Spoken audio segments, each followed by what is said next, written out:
السلام عليكم. يقولون ندعو الله منذ سنوات دون أن يتحقق دعاؤنا.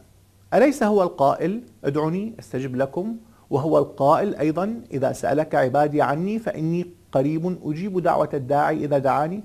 فلماذا لا يستجاب لنا؟ لن نلومهم على ما يقولون، فقولهم هو النتيجة الطبيعية لاستخدام مبالغ به للآيتين السابقتين وفق مفهوم يجعل الأمر مثل علاقة شرطية حتمية، المطلوب منك أن تدعو والمتوقع منه أن يستجيب، كما لو أنه عز وجل ملزم بأن يلبي دعواتنا. للأسف هذا الاستخدام المبالغ به من قبل الدعاة ورجال الدين، وخصوصا في مواسم معينة يروج فيها لأمر الدعاء على نحو يعزله عن بقية مفاهيم الإيمان، وهذا يجعله أقرب إلى عملية مشارطة، سأدعوك مقابل أن تستجيب لي، وهذا كله يجعل من الأمر مخاطرة كبيرة، بينما كان الدعاء في الأصل ضمن حزمة الإيمان الكاملة، بينما يعامل الأمر هنا كما لو كان الدعاء ترويجا للإيمان. لكن ألا تقول آيتان ذلك تقريبا؟ أليس هناك وعد على الأقل بهذا؟ أليس هناك علاقة شرطية فعلا كما قد يبدو على الأقل من ظاهر الآيتين؟ ربما، ولكن هذا حسب مفهومنا للدعاء ومفهوم الاستجابة له، وهذا ما سنأتي عليه لاحقا. ما الذي يقال عادة لمن يسأل هذا السؤال؟ دعوت ودعوت ولم يستجب لي الله، فلماذا؟ هناك عدة أجوبة تقال، منها المعاصي، أكل الحرام، سوء الأدب مع الله أثناء الدعاء، الاستعجال، عدم التيقن من الإجابة أثناء الدعاء، وكل هذا وارد جدا. هناك ضوابط للدعاء، ولا نجب أن نتوقع أن العلاقة بين الدعاء والاستجابة له أن تكون التلقائية كضربة مضرب بليارد. هناك تتمة للآية نادرا ما تذكر في خضم الترويج للدعاء. الآية كاملة هي وإذا سألك عبادي عني فإني قريب أجيب دعوة الداعي إذا دعاني فليستجيبوا لي وليؤمنوا بي لعلهم يرشدون. الاستجابة لله من قبل العبد الداعي هو من ضمن المعادلة، وهذا يعني أن تحقيق أوامر الله الشعائرية وغير الشعائرية في اتباع السنن هو جزء من منظومة الدعاء المستجاب. الأمر أكبر وأعقد حتما من مجرد الدعاء والاستجابة له، فلننتبه أن كل هذه الأسباب التي ذكرت أو أغلبها لا يمكن أن تكون معيارية بوضوح، بمعنى أنها لا يمكن أن تقاس. مثلا مفهوم المعاصي التي يفترض أنها منعت إجابة الدعاء، هذا مفهوم مطاط ومرن جدا عند الكثيرين، ممكن أن يكون سماع أغنية عند البعض أو نظرة عابرة في الطريق، وهكذا فإن أي إنسان معرض لأن لا يستجاب دعاءه بسبب أي معصية مهما صغرت. الاستعجال وعدم التيقن أمران لا يقاسان أيضا. يمكن لشخص ما أن يعتبر نفسه أنه كان عجولا أكثر من لازم أو متيقنا أقل من لازم، ويمكن لشخص آخر أن يعتبر نفسه عكس ذلك. الأمران نسبيان جدا.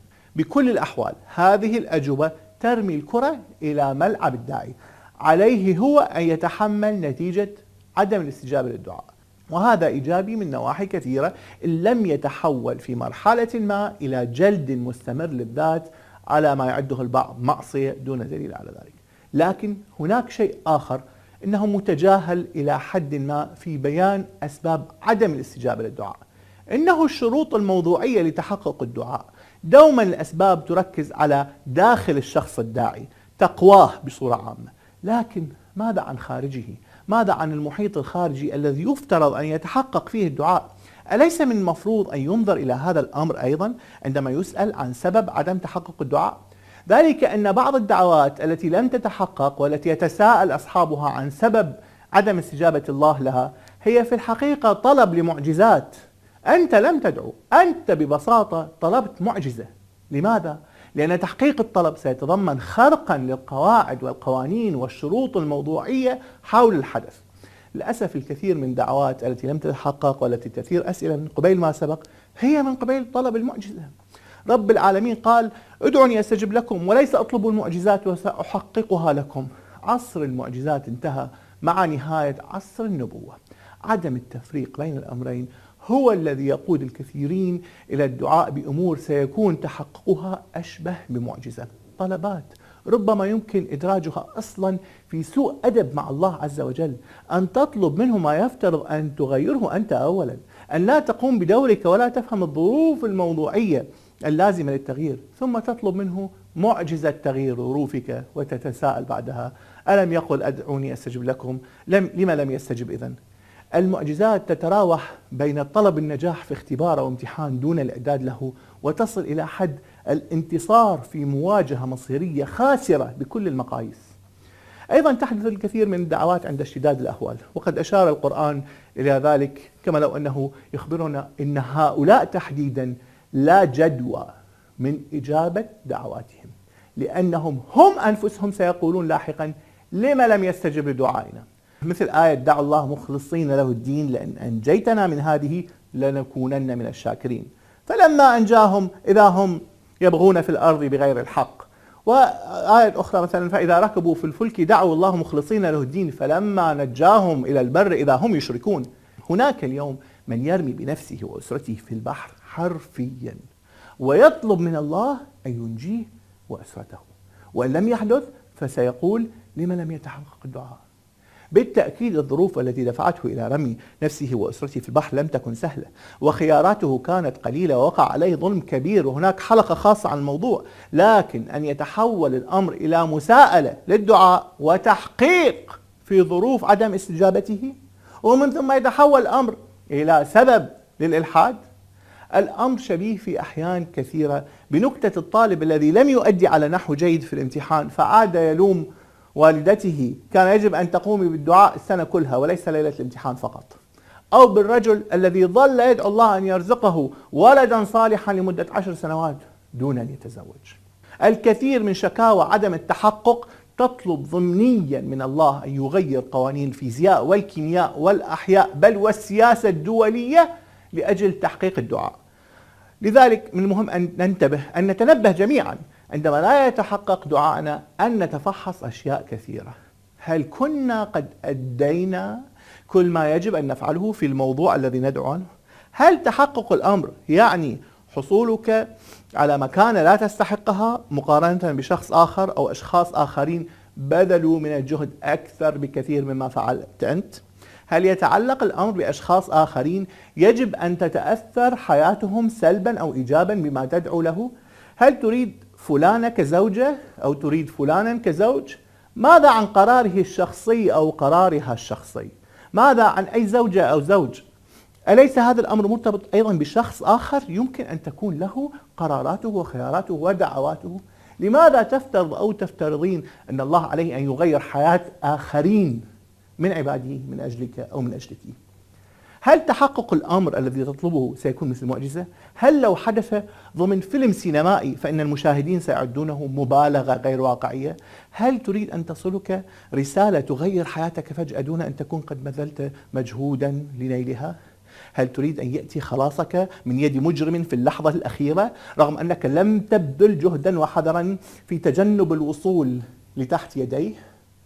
هل تعترف أن جهودك لم تكن تستحق ما ترغب في حصوله، ورغم ذلك تجد في نفسك القدرة على مساءلة الله تعالى شأنه على عدم استجابته لدعائك؟ هل يبدو كل هذا لك منطقيا؟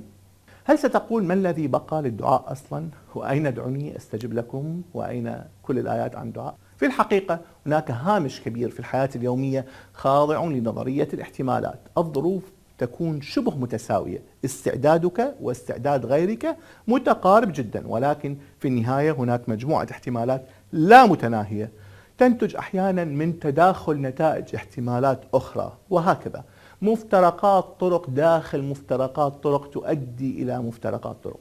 هذا الهامش يمكن أن يكون مهما جدا عند تساوي الكثير من المتغيرات الأخرى.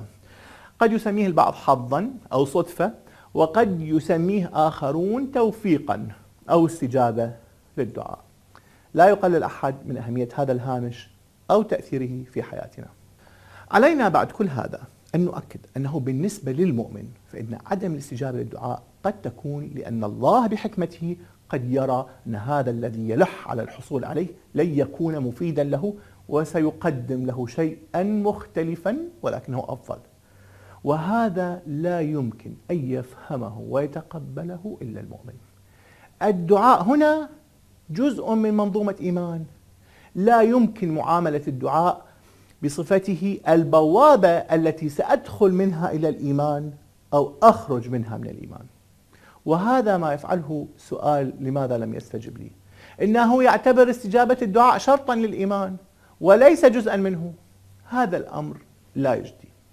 فلنتذكر أيضا ما دمنا نتحدث عن الدعاء وعدم الاستجابة له، هؤلاء الذين يتحدثون عن عدم الاستجابة هل أحصوا المرات التي استجيبت فيها دعواتهم؟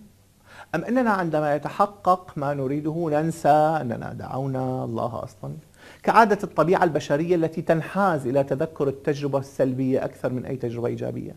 هل أحصوا كم مرة تحقق الدعاء مقابل كم مرة لم يتحقق؟ هل سيكون مجديا أصلا أن يتحول الدعاء إلى وسيلة لاختبار وجوده عز وجل؟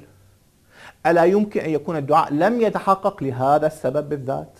لأنه عز وجل كان يعرف وهو علام الغيوب أن الداعي سيفكر لاحقا بهذه الطريقة. لو تعاملت مع الدعاء كوسيلة لاختبار وجوده عز وجل فتذكر أنك تقرأ أسئلة الامتحان بالمقلوب. أنت من يختبر هنا وليس هو عز وجل.